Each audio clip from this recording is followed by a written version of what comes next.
enough for them other guys. They only came and fed you a bag of lies. Girl, you ain't gotta compromise. A Ruchi touch you and give you butterflies. What's up, guys? It is Susie G. We're back today. We're here in Marina Del Rey with sports broadcaster and so much more, Bonnie Jill Laughlin.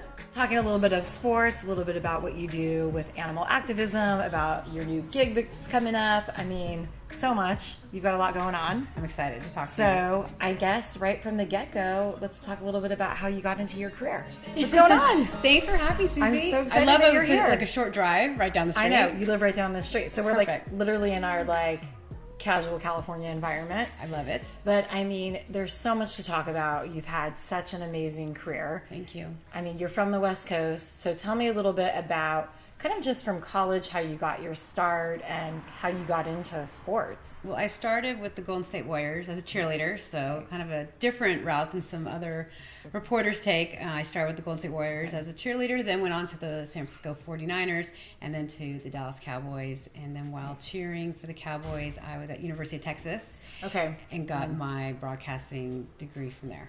And that's kind of the path of like how I first got in sports. But if you go way back, I just always been like, you know, many of us girls very close with our daddy. Right. And, you know, and my dad was a season ticket holder for all the Bay Area sports. And Amazing. I was always at all the games with him and just always knew that I wanted sports to be a part of my life. And then when you kind of graduated, did the whole thing in broadcasting, where was your first job, or what was your first kind of lead into getting into all of this? ESPN, and before it was First Take, it was called Cold Pizza, so it was a long time ago. I remember that actually. I don't know if you remember that. I have like a shirt that says Cold Pizza. I'm like, because it's like, you know, I don't think people realize that that's what it was called before. So I was a correspondent for that, and then actually was here in Los Angeles and KCBS. Awesome. So then I did that and covering the Lakers. And in covering the Lakers, I think something to touch upon that most people don't know, you are the first female scout that was ever hired in the NBA, correct? Yes. And that was with the Lakers. Right. So after my work at KCBS, it was crazy because the late Dr. Jerry Buss, Jeannie, Mitch Kupchak, who was the GM at the time, they all wanted to try out a female. And so they wanted to see a female's perspective of scouting. So the first year I did it for free, wasn't getting paid, just so I can, you know, they could see my scouting reports, see if I liked it. I was going Big 12, Pac-12, and they liked my scouting reports, and then from there I was signed to a 5-year deal, then another 5-year deal. That's so neat.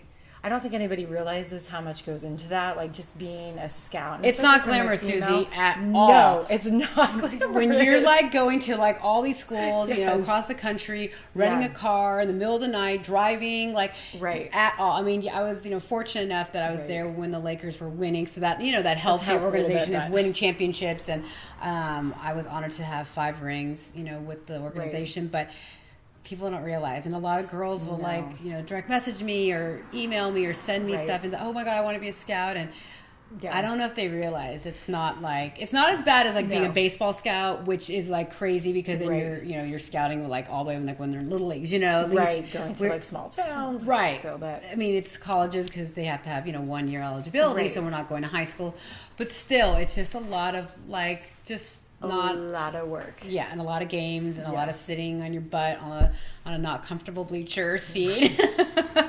You know, game after game after game. I loved it though at the same time. You know what I mean? I love basketball, and I loved watching these new prospects and seeing these guys, and just to see, trying to find that diamond in the rough.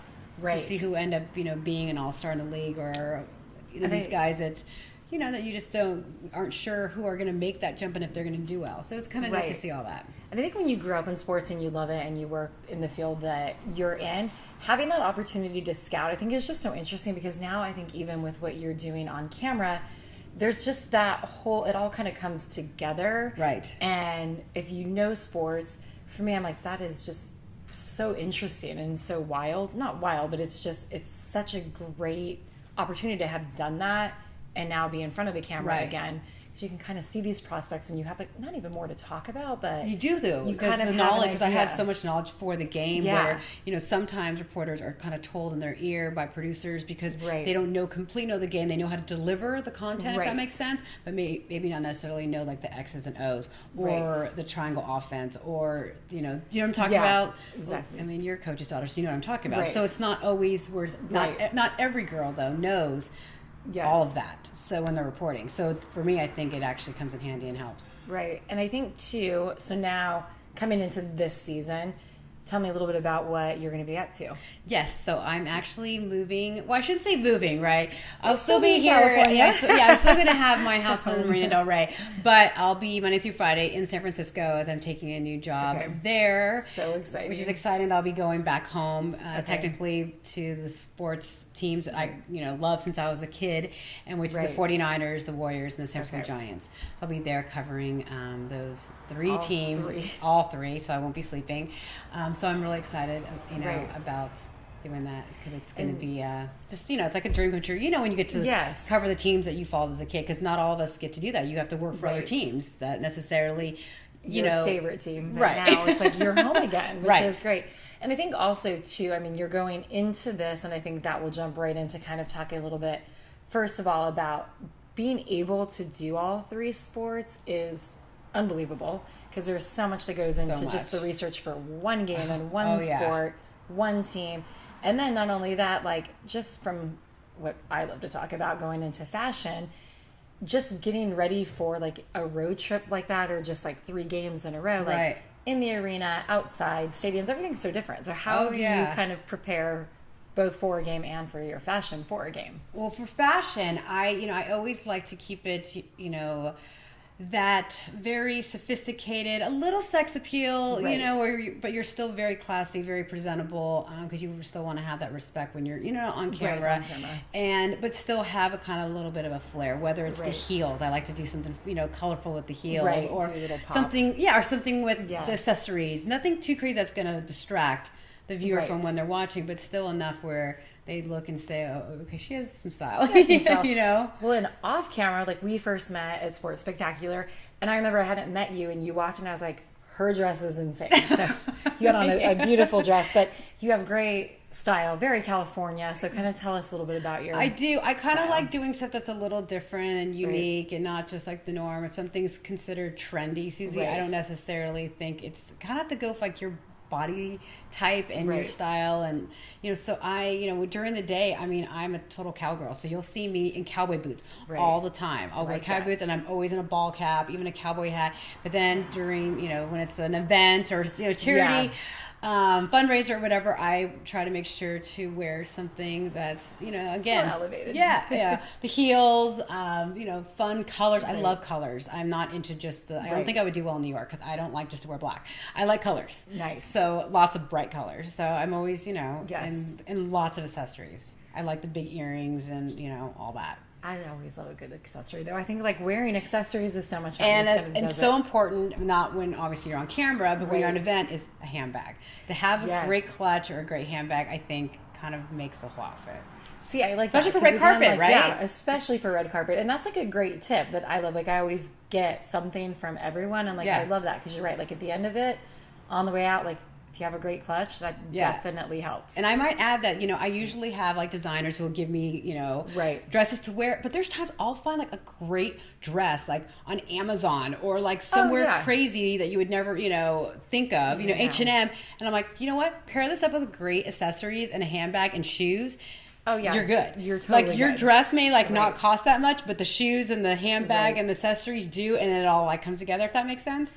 Yeah, and I think that's what, like, again, it makes fashion so much fun when you can do that and like, Right. kind of understand that. But it is interesting because I'm the same as you. It's like I run around in a ball cap and like jeans I'm the all most day. comfortable when I'm in like a ball Yes. cap, no makeup, cowboy Right. boots or my Jordans, and like that's it. Like I don't like to have to dress up. No. It's kind of a pain. It is, especially when you're on camera. So speaking of that being on camera, because you do have to get ready to do that, do you have any like good beauty tips and tricks that you can tell us about? I mean, there's so much, now that's out there when it comes to like products and stuff. But I mean, the biggest thing is to drink tons of water. Flaxseed oil is your friend. So I do a lot of that in these pills form, gel caps, collagen powder that I put in my protein shakes. And then just, lots and lots of water, because the reason people will get bags is because there's not a lot of water and you're not dehydrated, right? So I always say water can like make or break you when you're not drinking it. So it can make or break you. Yeah. Because I think that's part of the reason why, and like not getting enough sleep, like we all think that we can like go and go, but eventually you'll start seeing that like the wear and tear like on your face, that you have to get, like me, I have to get like 8 hours. I know it sounds like a long time, but like I'm really refreshed when I get my 8 hours. Like I know it's crazy. And then you need it, drinking lots of water and and then working out, obviously. Which is, I think, also keeps you kind of your stamina going. Like when you work out, then I work out every day, Susie. If I don't work out every day, I am an honorary BITCH. You know what? I didn't go work out this morning, and I am like not happy with myself today. I'm not a happy person, because it's not just for your body, but like for your like mental state. Well, especially for what you do when you're going into a game, because it's almost like you're going into a game with these athletes, and I think people don't really understand that too. That like you're a part of the team, and you have to be like game on as soon as like the game starts. Right. And so I think mentally that helps. It does help, and so I work out at Orange Theory. I'm obsessed with that. And then I box, and then I'm good, And I think, too, the other thing, you're so passionate about animals, and so I want to touch upon that because you do a lot with animal activism. So that's kind of like sums me up, is sports, animals, and military, because my charity is called Hounds and Heroes. And it's kind of combining my two passions, which is animal welfare and supporting our troops. And so our main initiatives that we rescue dogs from the shelter, and then we pair them up with wounded warriors that are coming back from the war, or even ones that are older veterans that are suffering from PTSD, TBI, and amputees, and then like military families as well as a companion dog. So such a great organization. And then we do horses too. So we rescue horses, and then we do equine therapy for wounded warriors to do retreats on the weekends from rescued horses. That is so amazing.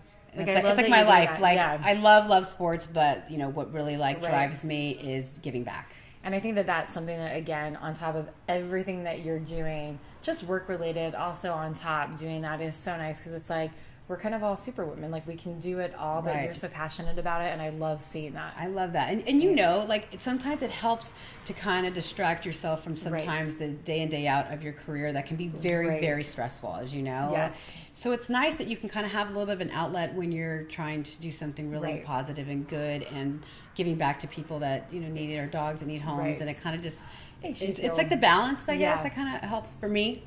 Yeah, and I think that's like everyone kind of having something like that is great. I can't wait for the season. Thank you. So excited for your new gig. I'm very excited. On top of everything else that you're doing. I'm sad that you're going to be in San Francisco, because now that you're there once a month. So I'll see you. But you're up once there. a month in San Francisco, right?